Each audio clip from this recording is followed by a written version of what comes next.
Right then, so this is your back with Scapegoat again. We're just going to have a little chat with them, talking about the lineage of the band and what they're up to just now. So, can we start at the beginning and end at date? So, how did the band get together at the very beginning? I suppose at the beginning, it was actually a hard gig, Blackwood Gathering, wasn't it? And we finished playing. Lee was playing with Ulfar at the time. So we just got chatting after, I think it was after your set, wasn't it? Yeah. When I found out that Lee had lived in Edinburgh for years, and he'd never come to any of the gigs or supported the scene in any way. Such a dick. I went to one gig. And that's the only gig you needed. Yeah, you'd been to that the All Noir gig that we put on in the Banshee, yeah. But I don't know, we just went for a few pints, I think, wasn't it? Well, just by chance, like a few weeks later, I got the offer for the PhD to come back up to Edinburgh. That's right, yeah. And then it was from then, like, obviously I'd just met you, and it was like, yeah, go for a pint at some point. Yeah. It was fate. It was fate. Yeah. Friends. Bringing us together. So, yeah, I suppose it was more in the pub chatting about bands and stuff. Wanted to start something a bit new, and then Lee's flatmate, who was also an Ulfar at the time, he's a guitarist as well, so that, and then there was Steve from Har, the bassist, and that was, kind of just got everyone together and, don't know, just sort of bashed out some tunes. Yeah.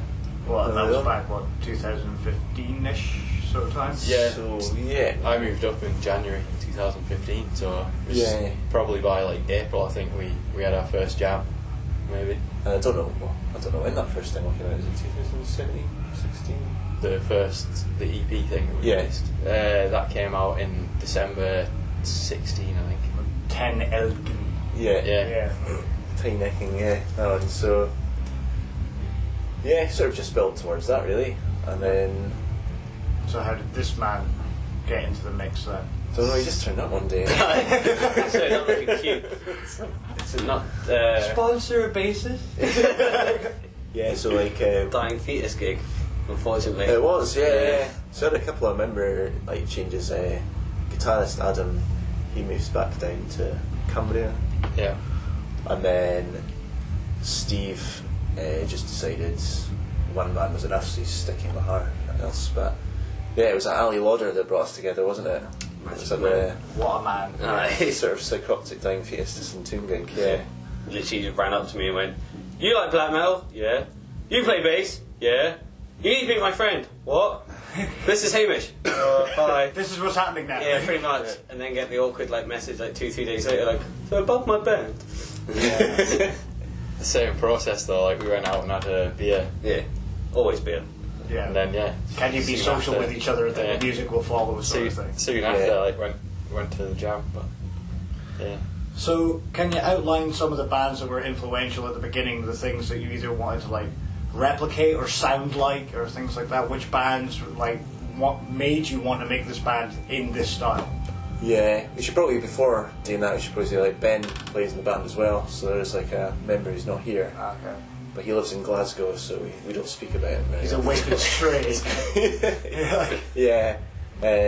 So say Ben, who plays in Barshas Gethlight and was in Falloch, he sort of joined as well, but he doesn't get through that often. Okay. Just because he's in Glasgow and working and a student and stuff. Life getting in the way. Yeah.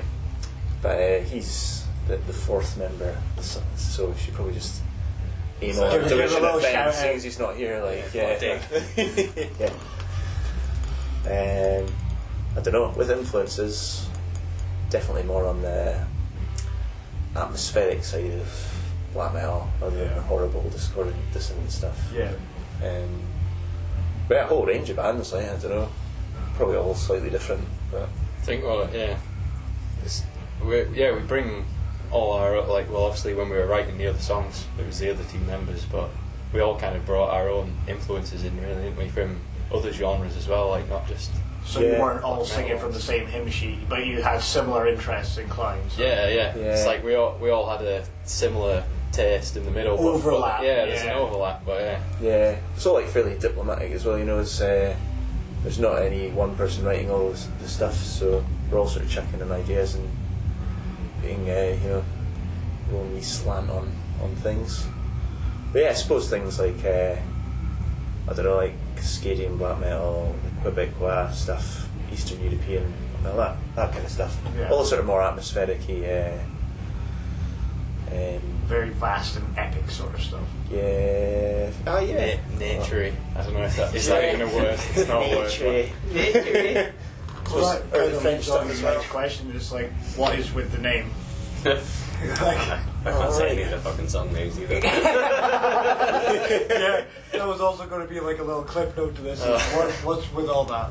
Yeah, I suppose we've got sort of all have an interest in, I don't know, the natural landscape around, but also sort of associated culture and stuff. So we're just looking at something historical which fitted with sort of tied all that together. Yeah. So it comes from like it's one of the letters from Ogam, which means, what is it, clay or earth? Yeah, it's like earth. Or heather, depending on the interpretation. But we sort of went for the clay or earth kind of. So you learned something today, Simon. There Always you go. have. But yeah, so you're still going to go for that like Celtic old school sort of feel to it.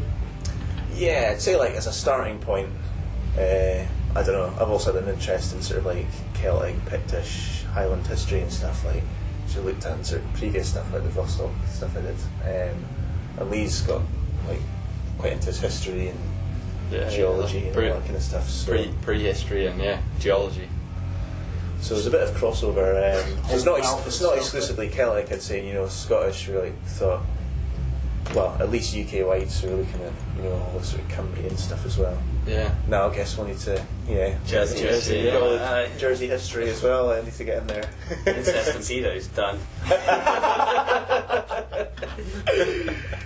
But yeah, the using the Celtic kind of language and stuff, it's kind of obviously it's from back in the mysterious depths of the past. So it's you can't. It's not like 100%. It kind of writes itself. Yeah. You can be a bit more. It's a bit more open almost to have your own interpretation on it. Yeah. Right. So can we go a bit more into like the kind of music side of things? So as you say, from 2015 up to 2016, when you managed to get the EP out, can you give us a little kind of outline of how you managed to like tie that together? Like, who did you use to help like production side of things? Just a kind of the year to make that EP. Yeah, well, I suppose I had a couple of tracks I'd written, and then you had a couple of stuff that you'd been working on with Adam for a while. Yeah, there was. So Yeah, because we worked on like 5 songs, didn't we, for that first year? I think. yeah, there were 5 tracks, like 4 of which made it onto that demo, and 1 of which will be on the next thing like we're releasing. Okay. So yeah, it was really just a case of like getting all the tracks together. We did it sort of like pretty DIY. Like we did all the recording ourselves, just with my laptop, which Simon can attest to quite how bad it is. Which sort of failed us in our last attempt, but at the time, So including the drums and everything, you did yourself. yeah, I've got a set of drum mics there, Okay. and just mixed it. Yeah, I mixed it, but I don't really know what I'm doing. Fair enough. Yeah, but I just sort of knew roughly what I wanted it to sound. Yeah, you knew the sounds that you were trying to get to. Yeah. Working incrementally towards that. Then. Exactly, yeah. So we just kind of tried to get it as much as towards that point as we could, and sort of nature of the music as well. You don't need like impeccable, production values. It doesn't need to sound like Suffocation or anything. So yeah, kind of could achieve that. But going forward, like we're not going to do that again. I think for the next one, going to get Guillaume, from Barshesketh and stuff. He's doing a bit of recording and just starting out. So yeah. He's punishing that you were playing on that as well. So that'll sound amazing if he's on that album, like, or whatever you're doing in the future. So Yeah. whatever he's doing, it sounds great. So he's recorded the drums and the bass and one of the guitars so far. My guitar parts. Yeah, so we're just waiting on, was that It's halfway ex-member, he's going to record the guitars for it because he wrote them, come out at some point. And then we'll just, pretty much be ready to go really. So that's hopefully going to be out sometime this year. It's with Bella Ceased, which is the side project of Andy from Barshesketh. oh, nice. It's kind of like punky, black metal. Are you black going to metal, get but like quite proper melodic. prints of vinyl and things like that, or is it going to be digital? How do you think it's going to be actually rolled out? Don't know. I'd love to do vinyl at some point, but yeah, I've not been lucky enough to find a label that'll do it yet. You know? So yeah, there's at least one gone. So yeah, all right. Like Rat King Records, who did the tape of the first one, they're going to do a tape of the split. Okay. But that's the only people we know. So can you go into a little bit more about the split, like who you're doing it with and how did that come together? So yeah, I said that's with Bellis East, which is Andy or Kriegeist, don't know how you pronounce it, from Barshasketh's side projects. So it's not too dissimilar, it's a lot more punky and a bit lo-fi, and he does everything on it himself. But it's got quite a lot of melody on it as well. Good stuff. Don't know Andy for years because he obviously lived in Edinburgh before. You went off on his merry travels. Yes, his merry travels indeed. Yeah, before he was chucked out the country. Same thing. Yeah. So I don't know. Yeah, I've also done a few things with him, so it just kind of made sense. I think he was up for it, and we were up for it. So yeah. So it came together. The merging of two bands making something absolutely outstanding together. I can't wait. Well, we'll see about the outstanding part. You know, it's we'll see. So, in that case, then, looking back from these 2 years, how do you think you guys have evolved with getting new members and like kind of working with other people? Like, from when you started to now, what do you think has changed? I think it takes a bit of time to get used to different people's writing styles. I find I don't know. I've always found that in bands. I don't know if anyone else does, but especially if you're all contributing, at first you can kind of pinpoint. Oh, they've done that track, and you know it might not be immediately noticeable, but I think when you know who's written different tracks, even on that first demo, you can say, well, that's one of theirs. But yeah, with time, you get to know each other's sort of writing style, and you accommodate, and you sort of meet somewhere in the middle.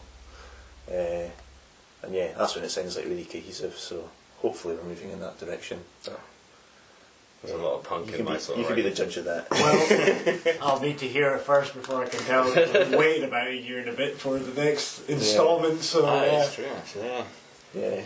So I also like to shine light on the artwork, and you guys have got quite a iconic logo image and things like that. So did you guys do it yourself, or did you collaborate with anybody, or how did that actually come to pass? We definitely did it ourselves. It's far too talented. So that's Raul Mazzero. He does View from the Coffin. He does like logos and album artwork and stuff. Based in Italy, isn't he? Yeah. I think he might live in Switzerland, but he's Italian. When I sent the stuff to him, it was in Italy. Oh, was it? Yeah. Yeah. Well, he might be back and forwards, yeah. but yeah, really nice guy. Really easy to work with. So we knew roughly what we wanted. So all the sort of style and what we wanted to go into, like some of the picture symbols and stuff. We said, "Oh, incorporate this." Well, yeah, there's like the Z rod incorporated in design. Something else as well, isn't there? Double disc and Z rods, and one of those main things off the sort of Clash one. Yeah, you're just not a lot yet. Maybe much, I don't know. It might. Yeah, it's just stuff from like Class 1 sort of pre-Christian Pictish stones, really. We literally just gave him like a couple of examples like over the internet, and he just came up with that basically. Like we didn't really say like we want it to look like anything really. Like it was just we didn't really mention the knotwork or anything. And no. It was literally his first draft as well. It's like, how about something like this? But, that looks well. We'll go with that one then. Cool. So another thing that I like about you guys is that like your touring schedule, when you do it, you pick absolutely outstanding bands to go with. So did you actually like intentionally do that? Also, did you also pick up bits and bobs as you went along, or is it some of these things that it is just an organic process that you've just kind of done it through friends and things like that? Yeah, the especially the last like tour we did with Ashbor and Vadum, that came about through Rat King Records, didn't it, really? The Sam who runs that, he puts on gigs down south mainly, but he was dealing with the South England part of their tour, so we basically, he was like, you up for it, so of course we yes. So jealous. Same with like Barshasketh and Basibus. That was really because Punisher playing bands with some of the Barshasketh guys and know the Basibus guys. Like Ross from them used to play in Har as well and stuff. So just quite lucky. Just people with sort of. Yeah, you seem to attract a very good type of people around you whenever you seem to play. It's like you've kind of got this knack. I don't know what happens. It's like this young man as well. It's like you're pretty good at what you do, so it's just like, yep, you're adopted straight away. You're in. Yeah, right. Just show up and look cute, basically. You do well though. I do very well. In terms of fine art. My big blue eyes, mate. You're going to have a hell of a time on the road. Oh. Damaged goods by now. So, with that touring, is there any stories that you'd like to divulge of your odds and sods of touring about as a black metal band? Not really. Don't really go in for the whole sort of rock and roll stuff. So I don't know. Other than It's pretty chill. Stayed at the travel lodge that's like overseen by a wizard. no, yes, that's true. That's the only thing that came to my mind there. Yeah, I don't know where it is, but There's a parallel dimension to these touring. So yeah, go for it. not really a typical sort of tour story. But there is a guy who we've had him with Har as well. He does look like this mad wee wizard. Like he's got this big beard and like sort of wild hair, but he's not that old. He's not actually a wizard, or doesn't think he is. It's really not serious. Yeah, he's pretty serious. He's like, and he's really polite and like, "Hello, gentlemen, how are you doing?" But as soon as he clocks your band, he's like, "Oh, bring the van round to the front. Damn, I'm 24 hours. I'll look at the van to make sure no one's Look at the van. Yeah, but you know, like ridiculously over the top nice, and like watches all your gear for you and makes sure no one nicks anything and stuff. Nice. He lost his sleep and shit. Just to be safe. I mean, I don't know how he gets his kick time. I didn't ask him. I'm just happy that my gear. Someone might come in. You know? Yeah. It might be me. Other than that, like the only thing is like being tortured by, because Steve, the bassist, the old bassist before Simon joined, he used to take his car on tour, so he was thankfully like taking us all around. But I was subjected to their terrible taste in music with regards to kind of Obviously, the old subjective. 80s, So you want to start this conversation? 80s heavy metal type stuff, Oh, which yeah. I'm just not really a fan of. Like, and it's just hours and hours and hours. All the really good stuff, you know, like Dokken and Dawkins, Icon. that's the one. Fuck's That- sake. Top drawer stuff. Don't worry, Simon, we'll get someone. No. It'll be good. Please. Me and Adam were just sat in the back, like, this, how long can we take this until I have to put my headphones in? Like, we have it's a long drive to London, like. Although Steve does have some really questionable taste, like he's obviously not here to defend himself, so but he has some sort of like industrial weird dance music that just sounds like someone hitting a metal plate for hours on end. You had that on once for 2 hours, and yeah, I was losing the will to live. I think you had your headphones on and that, didn't you? Tarkus is like ELP and like after prog that and gig- stuff like that. the gig we played in at Blackwood in Cumbria. That's We were true. all sharing the speakers, putting songs on, like, you know, kind of 5-minute Chill out, songs. yeah. Steve goes and puts like a 22-minute prog song on, like Tarkus, yeah. Emerson, Lake Linkin and Park, Palmer. yeah. I've actually got that LP. I know exactly what you're talking about. It's got a solo that sounds like someone poking a duck for about 5 Yeah, minutes. I know. It's like this weird sound that sounds like a duck. It's just a solo on its own for about 5 minutes in the middle of the song. Oh, these people need to stop. It is We've endless. got that to look forward to when you're at the I think we can all agree on that one, yeah. So, last but not least, the whole point of this channel is to shine the light on bands like yourselves, the ones which I think deserve the spotlight and need to be shown, documented really.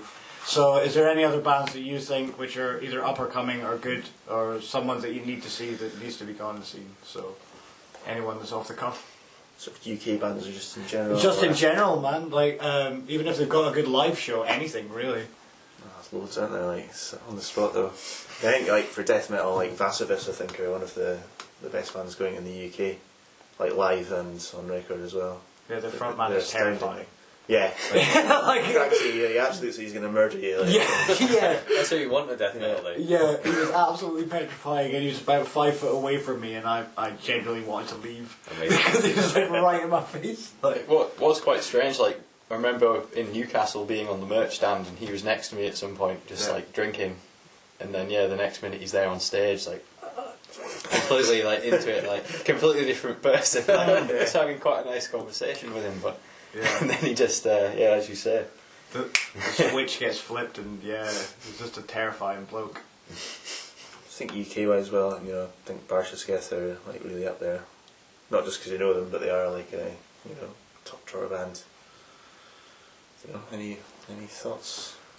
You're always full of good tunes, man. It can always be biased. It'll be like bands my mates are People in. that you know, yeah. Yeah. I think that's the nature of the beast, though. You get exposed to your friends' music, you check it out. Yeah. I think more people need to listen to Sapien. Like, Yeah, they seem to definitely. generally get lower on the bill than they should be, generally. Yeah. I think Lyle's pretty killer drummer, like he told Yeah, us. I've got a lot of time for Lyle and Sapien as a whole unit. Yeah. Like, I've never actually listened to them. Feel bad, man. well, in a couple of days, Well, you'll be listening to some. there you go. Who else? Anyone? Not off the cuff. I need to have a wee bit of a thought. And now you can Well, like list it by like genre and where they're from. Well, that's all fine anyway, but cheers very much, guys, for doing the interview. It's been an absolute pleasure and an honour to get you in and actually have a wee gab with you. No, So, thanks okay. very much for asking. Thank It's you. appreciated. Hopefully some of it's not horseshit. Yeah, we'll get it. Hefty editing sessions ahead.